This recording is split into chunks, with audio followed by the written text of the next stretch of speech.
Hello, my name is David Bryan, and this is Curiosity Invited, a podcast inspired by endless curiosity. Tune in for an open-minded conversation about interesting and important things. Hello, everybody. Welcome to Curiosity Invited. My name is David Bryan, and today I have the enormous pleasure of speaking with Truth in Advertising, someone I know from a different context. We're on a board together, Shepard Fairey. Shepard Fairey, I'm saying it right? It's not. It sounds like the Fairey. boat that goes across the Yeah. People always want to say Farley, Fairey. I'm like, no, it's just like Tooth. Just that. Yeah.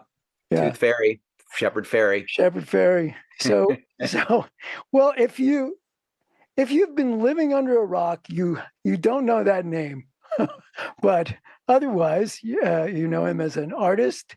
Well, you know, how do you describe yourself? You're an artist. You're a street artist. You're an activist. You're founder of both a brand and a clothing company. I think you're the founder of the clothing company. Yeah. And I am. And are you the head honcho there at the clothing company, the CEO? I'm the creative director. I'm not a CEO of anything. That's good. Wise. I move. I let other people handle that. I do a lot of different creative things. I would call myself a graphic designer as well. Graphic designer, yeah. But it's all just a path to me using art and visuals as my way of communicating with the world, of putting my ideas across. And I really believe in that being democratic. I believe that art should be accessible. I think that visual art has this issue of being perceived as a bit upper crust, elitist, and intimidating. And I want visual art, because it is such a valuable thing within culture, to be as inviting as music is, as film is, as television is. Well, yes. I mean, I think that's one of the things that, you know, before I knew you, I was so attracted to your art because of that. But just like music, and I mean, you know, there are places you can go to hear music. Well, you can hear it walking down the street, and that's wonderful. And you can hear it in your car, and you can hear it. And then there are places you can go to hear music, and they feel like clubs or concerts or whatever. And then there are places that you can go to hear music and art, and the music is no less extraordinary. But the setting is, it's so set apart.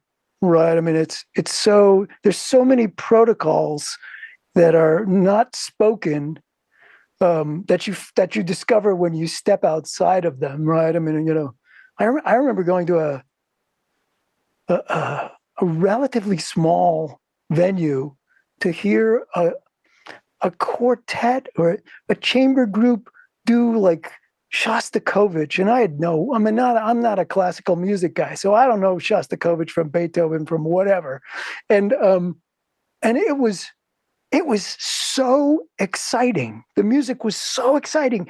I mean, I could barely stay in my seat, and I looked around. In fact, the conductor, the fellow who's conducting this little group, was up on one leg. It was like the old Ian Anderson from you know, Aqualung. Just literally up on one foot, just raging.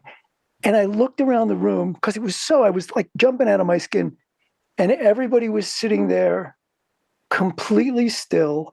And it was the opposite of democratic and accessible. It was like, oh, I'm not supposed to do that. He can do that. Right? The conductor can do that. But clearly we're not supposed to do that. And so it is so off-putting. So, and I think that's probably one of the things that I've always been drawn to about the stuff you do. But I want to back up in just a little bit. You know the story, so you're bored with it. But but you started as a skater. I mean, you're a skater and grew up in, I think, South Carolina, and Yeah, yeah. ended up at art school. But how did you go from? Well, first of all, when was the last time you were on a skateboard? It's been probably about 5 months since I was on a skateboard, but Well, that's a short. I thought it was going to be like 5 years or maybe more. no, I used to skate a lot, and I just have slowed down gradually. And unfortunately, I just don't have a lot of time. And skateboarding used to be the visceral thing that gave me that that powerful feeling of progression and accomplishment and thrill and escape. And believe it or not, I get that from making art. Oh, I totally get it. And so it's not that skateboarding isn't fun anymore. It's that it was essential. It was a survival tool for me. Mm. And now my art is more my survival tool.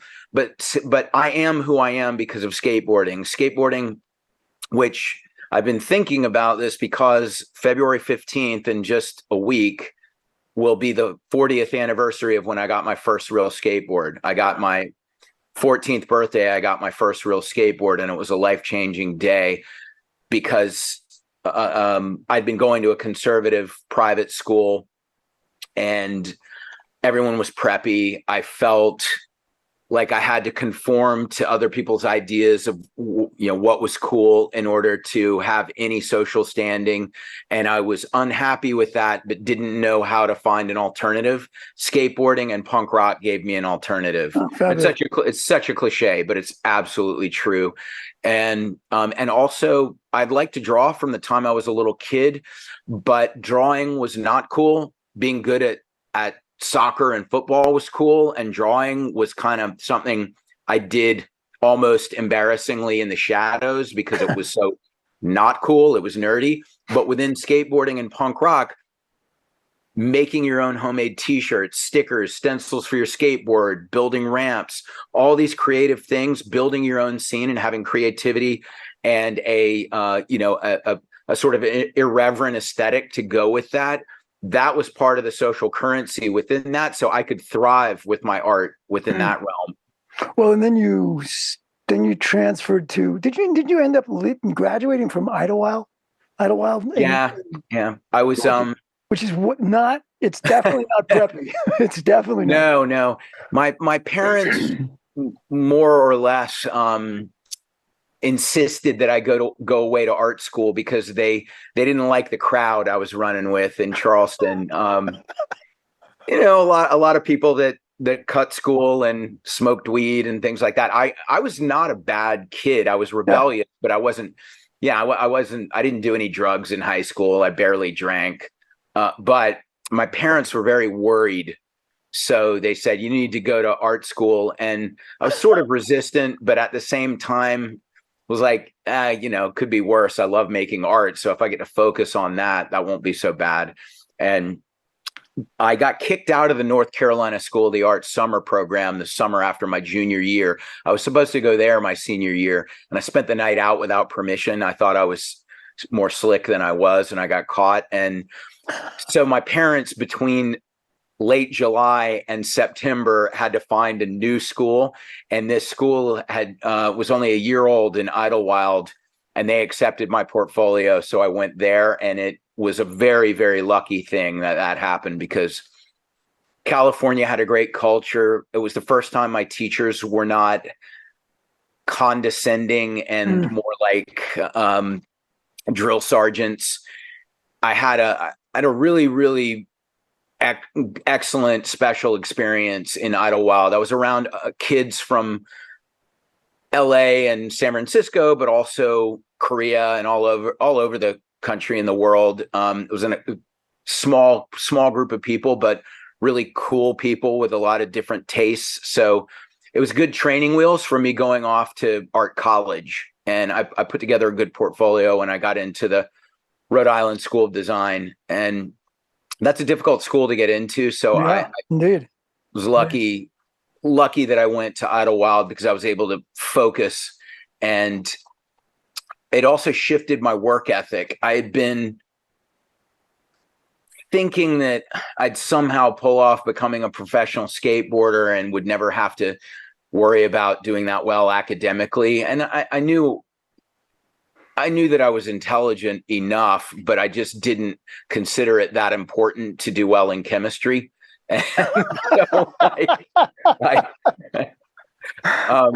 which was just horrifying to my parents, because they were always like, if someone gives you something to do and you don't excel at it, then you're closing doors, you're embarrassing yourself. And I was just like, whatever. And but then art gave me such a sense of accomplishment and purpose that my work ethic just, fell into place. And now, I've been a workaholic basically since college, because it's not, when you enjoy what you're doing and you get therapy from it, and you're able to create something that you're proud of, that you share with people, and it's a social tool as well. What's not to enjoy about putting a ton of time into that? Yeah, it's what do they say, that if your job is what you love, you'll never work a day in your life. Right. Yeah. So did the maybe I don't want to put words in your mouth, but when did you start to think of yourself, or do you, as an activist? I know you do, right? Was it there from an early age? And because it seems like it seems like your art sort of transitioned. I'm not sure if that's true, but transitioned from exploring how making stuff you wanted, but also exploring how art moves people, how art is perceived by people, is used by people. And then, over the years, seems like there's been a shift in the direction of pointing in a certain direction that is related to issues. Well, social issues that, well, between you and I, issues that people should be paying attention to. But things about which there are activists, and that I may have that wrong. That may not be. Because art is always, in some ways, getting people to take a look at how they're seeing the world. That's certainly activist, right? But it's a different. It's a pointing outward that seems to have changed. Yeah, sensible? I've evolved, but the seeds were planted by punk rock, and also by some of the people I was around who were. I had a couple of art teachers in high school that they were very supportive, and they opened my eyes about the responsibility of artists, that it's not just about escapism. It's also about how you carry forward the mantle of civilization in a way. Mm-hmm. And I that could sound maybe a little pretentious, but I think that it took me a little while to feel confident in addressing issues, because a lot of times the issues are complex, and I thought, well, there are people who do this professionally. They're involved in policy and politics. They're academics. Maybe they should be the ones talking about this. And then I realized that a lot of the people in politics, especially, are intentionally obfuscating what's truly going on, and that sometimes art can cut through what is simple but has been made complicated to cloud things for someone else's agenda, and everyone is perceiving it that way, when you could articulate it in a more simple way that deconstructs that and has a different point of view. So it took me a while to feel comfortable doing that. And initially, You mean like that you could have that what you had to say or think about those things? Well, you're quote just an artist. right? Is that what you mean by that? Yeah. So I earlier I felt more comfortable addressing big concepts like police brutality or surveillance or racism more than things like universal health care or the war in Iraq. It took me a while to become more confident dealing with the news issues in the news cycle and feeling like I was educated enough. But punk rock, The Clash, the Dead Kennedys, and then reggae like Bob Marley, and then later hip hop like Public Enemy, all of those things were making me think that when there's a status quo that's unhealthy, somebody has to have the courage to speak out about the problems, and if they feel they can point towards solutions, also point towards solutions. Yeah. So this is a gradual process for me, but it's been very intentional, and I spend a lot of time educating myself about the issues, so I do feel qualified to talk about them in a way that I can stand behind. And that's a layer of the problem solving. Art is about, for me, it's about, all creativity is about problem solving. And there's if you're a musician, how do I make an enjoyable piece of music? Oh, now how do I add in lyrics that say what I want to say? And the intensity of the lyrics might actually be very different feeling wise than the appeal of that melody.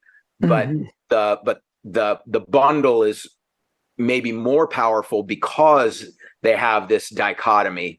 And I look at the same thing with some of the visual art I make. I make things that are, you could call them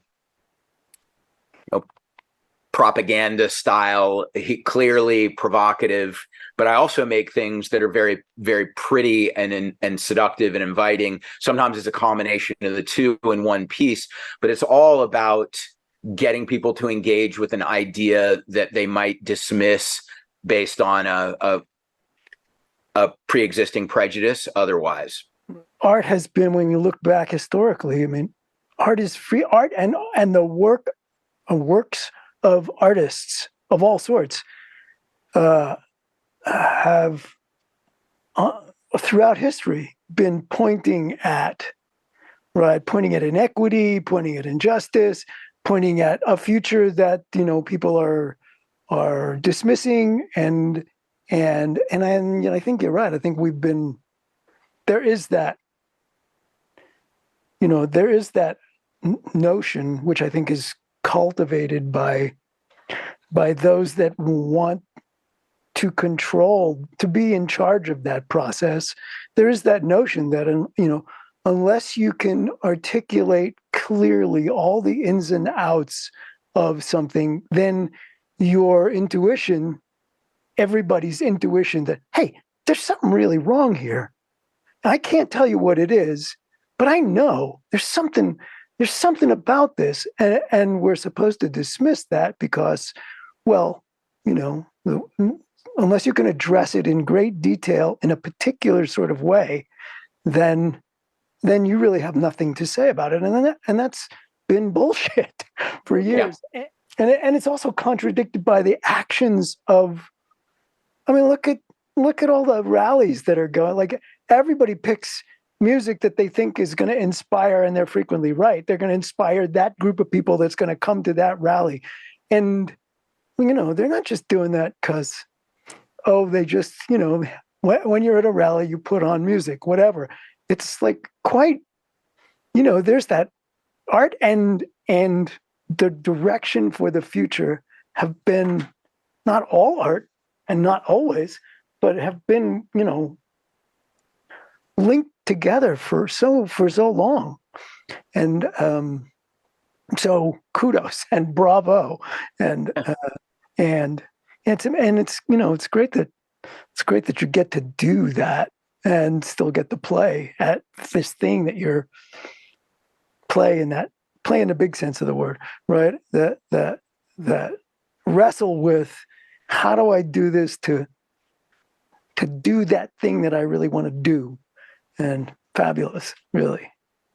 Well, it's extremely fortunate that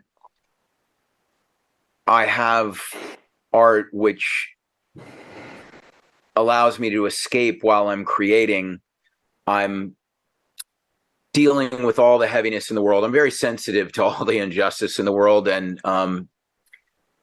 so it can feel heavy just to get up in the morning. But art is a very therapeutic escape. But then as I'm escaping, creating, I'm also addressing the very things that upset me in the art, that I can put back out there and not feel like I'm just a complicit spectator. I can push back and I can share that with people, find allies, find some solidarity. And that escapism and engagement packaged in one thing at different stages of the process is such a beautiful thing that I can't really, imagine what my life would be like without it. And I don't take it for granted at all. Can I ask you a few questions just about the art itself? Sure, of course. First, early on, right? You were making, I don't know what you were doing in the studio at art school at Idlewild and whatever, but certainly the stickers, Andre the Giant has a posse stickers, those that sort of started to appear. Oh, what's that? Oh, what's that? Oh, what's that? And then it was started to appear everywhere, right? Was really small scale. And then the world, it just got ramped up, both in terms of the number of places the stuff you were doing got seen, right? Because it wasn't just, a sticker here and a sticker there. It was like, holy shit, everywhere I look, there's one of those. And then it went from that to like, enormous size that is out there, right? It's like stories tall, building stories tall. And just, for one thing, how the hell does that get done? Not to go from small to big, but like the one that's just so amazing, when it's first seen, and I haven't seen it in person, but like, was it Nelson Mandela? What is it, 10 stories high on a building? Yeah. Like, how does that, like, is there some sort of cheating that, like, how does that get done? Well, anything in art, someone will say is cheating. Using a paintbrush was cheating. Yes. When everyone else had just been using like bloody elbows prior to that. So, you're like, oh, no, that's cheating. You're not allowed to do that. The camera obscura to get the proportions right that Da Vinci used, that must have been cheating, right? Right. But that's not real art. Yeah, that's not real art. To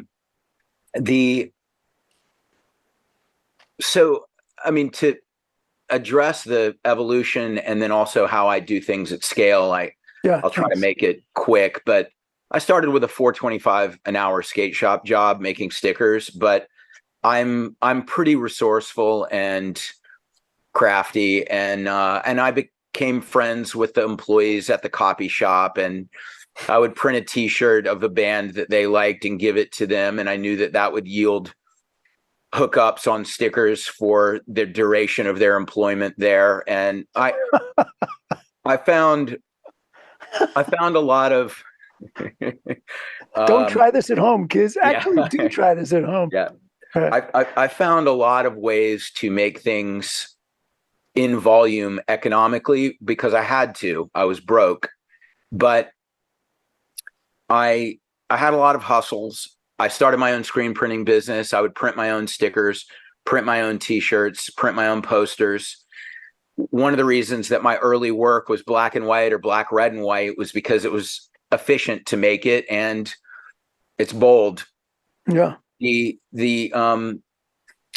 people mistakenly think that I developed a very successful street art identity and then sold out forming a clothing line. I actually was making T-shirts from the very beginning of doing my street art because T-shirts were the utilitarian currency of the cultures I was involved in: skateboarding, punk rock, hip hop, graffiti, street art. That everybody wore T-shirts. Streetwear wasn't even really a term yet, but I made and sold my own T-shirts, and it took a long time for that to become successful, but I was doing that to finance the things that I was doing on the street that had to be paid for somehow. And so they were, as the street art was growing, I was trying to be better at getting my T-shirts in stores and things like that. And I would use the money from that. I would use the money from contract printing jobs to invest into better printing equipment so I could print bigger. But really, believe it or not, a lot of those huge pay stubs that were taking over billboards and, sitting on the sides of abandoned buildings, those were just tiled up blueprint copies from Kinko's that were black and white. And I would find the late night employee who I could give them $75 and they would let me use the oversized copier all night long. And they would hit me up like, hey, we just got 20 new rolls of oversized paper. So my boss isn't going to notice that a couple of rolls have been depleted. Now that I can afford to, I make sure that everybody gets paid properly. But, this was, I hustling on the corporate dime, hoping that they wouldn't notice was part of what I had to do originally. And I've just built gradually. My success as an artist doing art shows was very minimal at first, but as I started to get shows in some alternative spaces and cafes and things like that, I always just reinvested the money. When I built out a website and I was able to get e-commerce, and then selling my limited edition prints online started to happen, I always reinvested the money. So the scale has been a very, very gradual process over 30 years. But the huge murals, they're basically one-use stencils. I design the image based on the measurements of the wall. I print out the entire image in 3x4 foot sheets on the same kind of oversized copier that I used from the beginning. In grayscale, I have my color proof, knowing where all the colors are going to fall. And then my assistants and I cut the stencils right on the wall after we lightly spray mount the sheets a few at a time up. And we work like a grid across the building. And we work very quickly. It's a lot of elbow grease. It's really hard blue collar work, but it will translate to a very effective mural in the end. And there's something really satisfying about working for half a day, going to lunch, getting down off the wall, stepping back and seeing how it's evolving, because you're right in front of your eyes. You're seeing the cityscape transform. It's at such a scale that it's not just something that people have to be paying close attention to see or have to seek out. It is going to confront them from a car, from the sidewalk. And this is profound, because what I decided at the beginning of my career was that so many people felt like there was no meaningful way for them to participate in the social, political, cultural conversation, that they became apathetic. They didn't see a path to having a voice. And something as simple as putting some stickers up, disrupting the control of public space, which is totally dominated by government signage, commercial signage, and advertising, giving the individual some little disruptive form of expression that could unleash a chain reaction. Now, when a mural is taking up the entire side of a building and it's talking about something other than you need to buy these clothes or this car or whatever, I think that this is a valuable thing for people to have in their lives. Totally. I love that. I just, when you said it that way, like, you don't have to walk into a room, even a room that's dedicated just to that piece, right? You know, in a museum, you don't have to walk down the hall and come to that piece. It's there, and it's there, and it's there when you drive in that direction, and there when you drive in that direction, and there when you turn the corner, and it's fabulous. So, yeah. You know, the other thing that as I was thinking about this conversation we're going to have, and I think, and this may not make any sense. I'm not sure I'll be able to articulate it the way it makes sense in my head.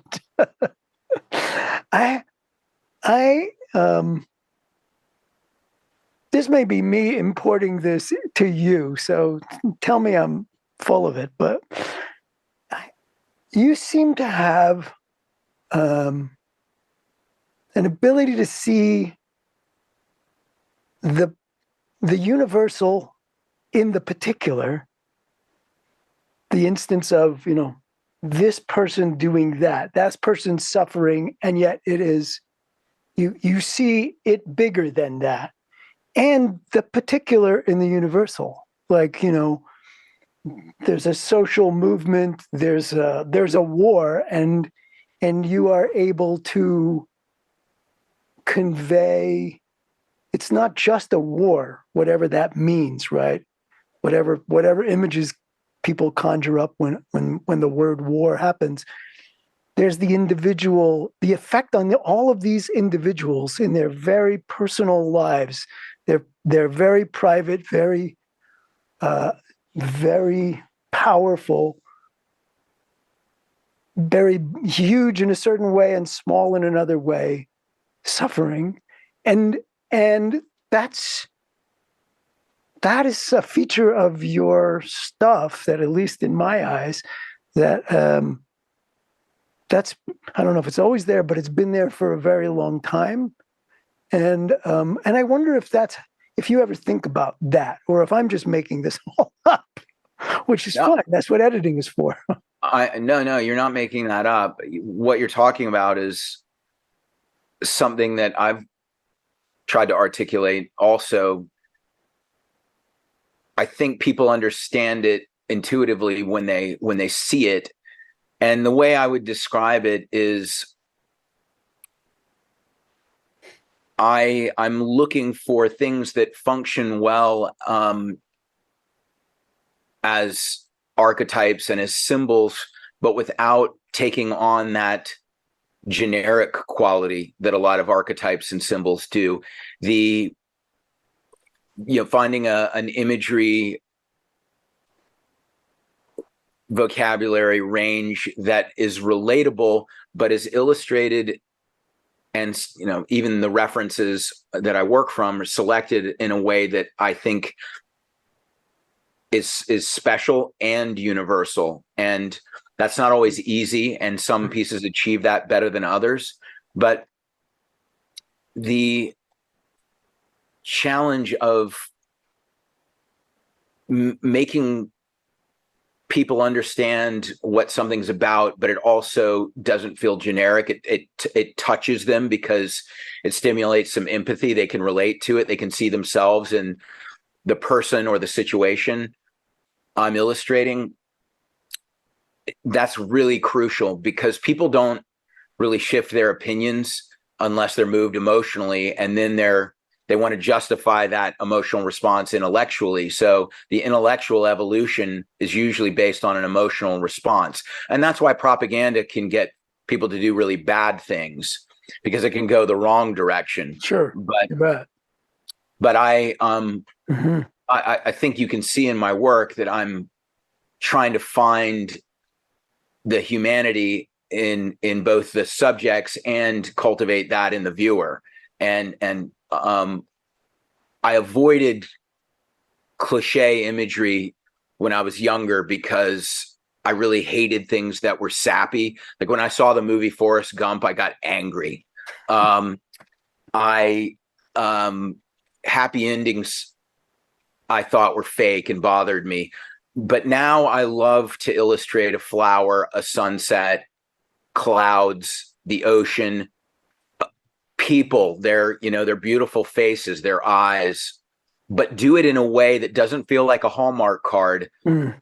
but still connects with why people are so drawn to those kinds of images in the first place. They're all things that we have an emotional response to, because the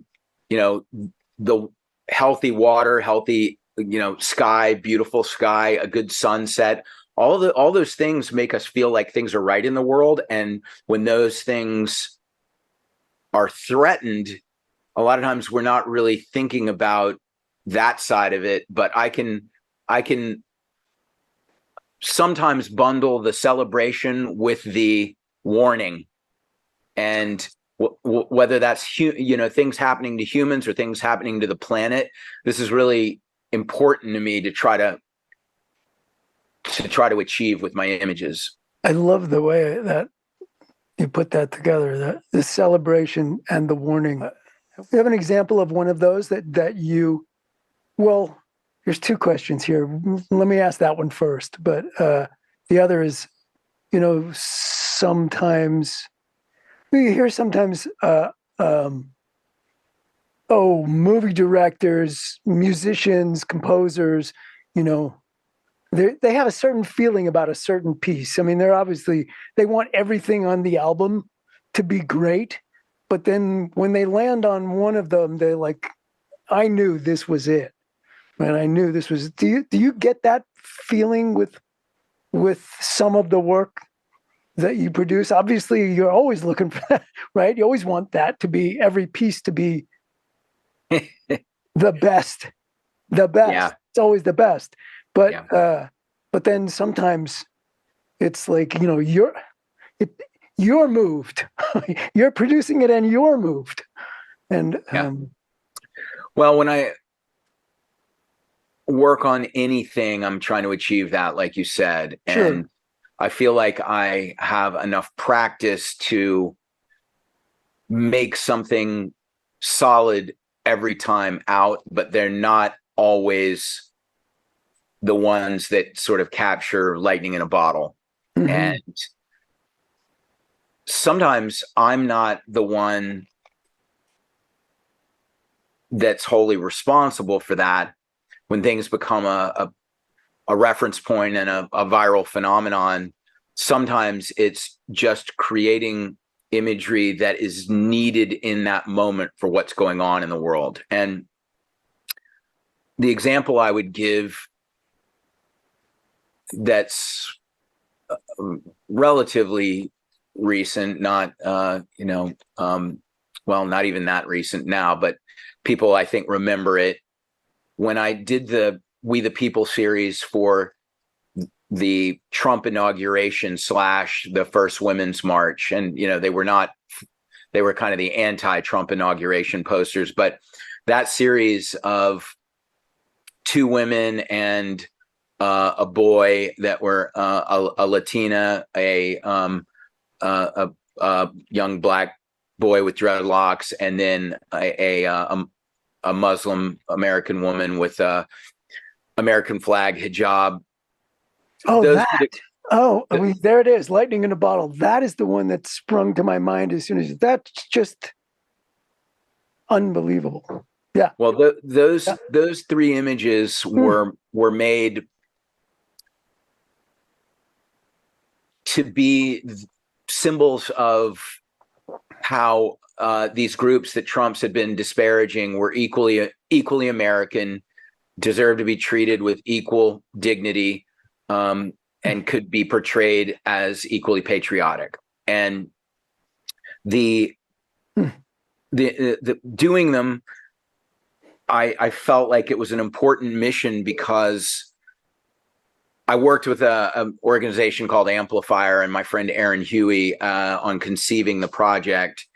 And we both felt that with all the anger and division that had been stoked by Trump, that something that was unifying was that was where the vacuum was. That was the space that needed to be filled. That was the thing that the alternative that wasn't being provided. And almost everyone I talked to said, that's not the way things are going. No one's going to care about that. That's going to seem unrealistic and sentimental. And yet when I completed the images and Aaron and I started to promote them as part of a Kickstarter for the Women's March to distribute images and messages, it ended up being the most successful art Kickstarter that's ever happened because people responded to the images. A lot of people felt shocked and unsure of what to do in the wake of Trump being elected. It was I think that these prints were a nice thing for people to use as symbols of their opposition, and they were seen at women's marches across the globe. I think we eventually documented 60 different women's marches that included those prints as a pervasive element. Well, yes. Wow, that is the thing. As soon as I asked the question and you started to answer it, I saw. I don't know two of them. But I know the woman. Is it the woman? A very beautiful face with a U.S. flag-like hijab. Yeah, exactly. Veil. Oh, yeah, phenomenal.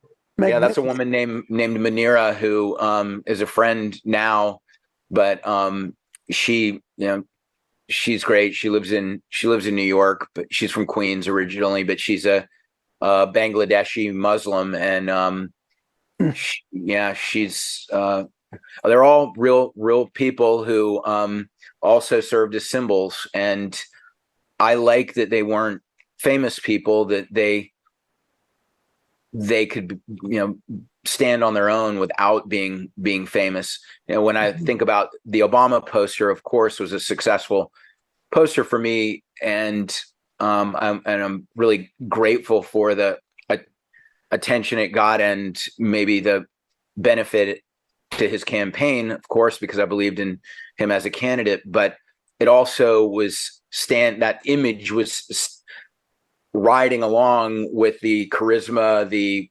oratory skills, everything that was captivating about Obama himself. And so, in some ways I feel like the We the People prints didn't have that advantage, and therefore are more of an achievement, and maybe more likely to make people think about the importance of every citizen rather than just people who have already achieved noteworthy things. Yes. Yeah. Well, that's a perfect example of that universal in particular, wrapped in a bundle and lightning in a bottle. Indeed.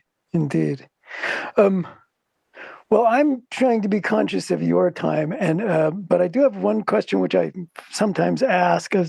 So I may have asked you, but if I knew what I was talking about, what would I have asked that I haven't, and that is feels like it's worthwhile saying? There doesn't have to be an answer, but there can be. All right. Here's this probably isn't that helpful, but I'll ask you, what is driving you to do this podcast? Uh, um, well, there's a multi-tiered answer to that, and so one is, thanks for asking that, by the way. It gives me an opportunity every time I ask myself that. So at the most sort of banal level, I've been a teacher for most of my professional. I don't even know if I was a professional when I started um, uh, career, whatever that is, and I love it. Like, you were talking about how some of the most, like, the thrill that used to be skateboarding. Not that it's terrible, but is now art, making art. Mm-hmm. For me, that thrill, I mean, I'd say sometimes to friends, who are not teachers, that some of the most exciting times I've ever had in my life have been in classrooms, both as a student and as somebody who's sort of, in this role of guiding this thing, whatever guiding means, working with the forces that create what happens in a room. And so when I moved from California, the last thing I was doing in my teaching career, I was teaching at UC Santa Cruz. This was after I left the school I started. I was teaching at UC Santa Cruz, and I was loving it. It was fun and absolutely juicy, and always is. And it turns out that you can't be out of state and still teaching. And it was suddenly, and the environment here, there weren't those opportunities. And so it's like, well, there is this technology out there, and I wonder what that would be like to. So some of it was an experiment, and the thing that guides it, really, curiosity invited, is really the things. What am I curious about?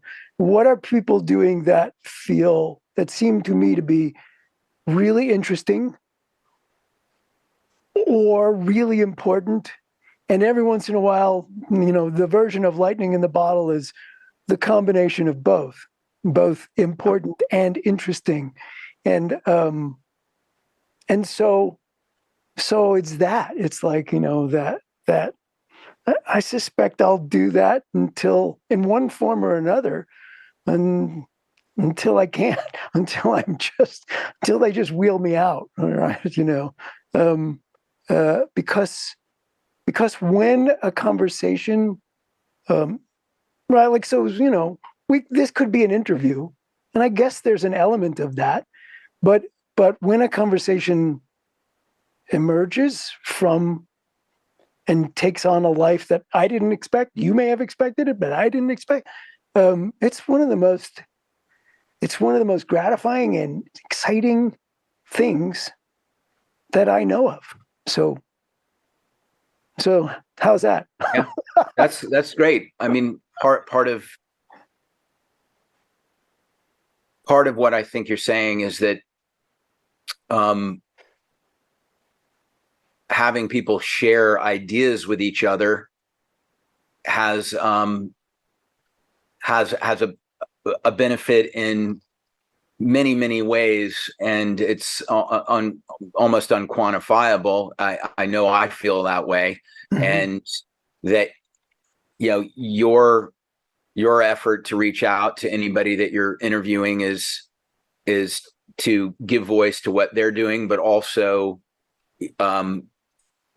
you're going to be asking questions you want to have answered, and there's molecules colliding, there's things happening, and there's even maybe a small element of risk of it going in a direction you didn't want it to go, or somebody responding in a way that you're not expecting. But that's part of what makes it exhilarating. If I could say, what question would I want you to ask me? Maybe that would be, what would I want to say to the audience? And what I'd say to the audience is that I do what I do because I really, really care. And it has a therapeutic component for me, but I care about people. I care about the world. And the irony of caring is that it takes sensitivity to feel the things that make you want to creatively respond. But then a lot of times how people respond is really brutal. And when you're sensitive, that can be painful. So Indeed. the question I would ask everyone out there is, don't worry about, I will survive through my pain, but do you want to see a world that's more painful or less painful? And do you want to be somebody that's making things more painful or making things less painful? And this is about everything from big issues like, do people from other countries, other religions, other cultures, other races matter less? Are their lives less valuable? To big things like that, to small things like, is anonymously ridiculing people what you would want them to do to you? Little things like that. So, this is sort of when people go, well, what's driving you? I've explained what's driving me, and I'd like the audience to ask themselves what's driving them. That is a perfect place to end, because it's a perfect message. So Shepard Fairey, thank you so much. Thanks for being willing to spend the time doing this. And yeah, I know how busy you are. And, well, it's always good to talk to you, David. I've spoken. Yeah, we've spoken in other contexts, but this has been great fun as well, and much appreciation. Yeah, thank you, David. It was fun.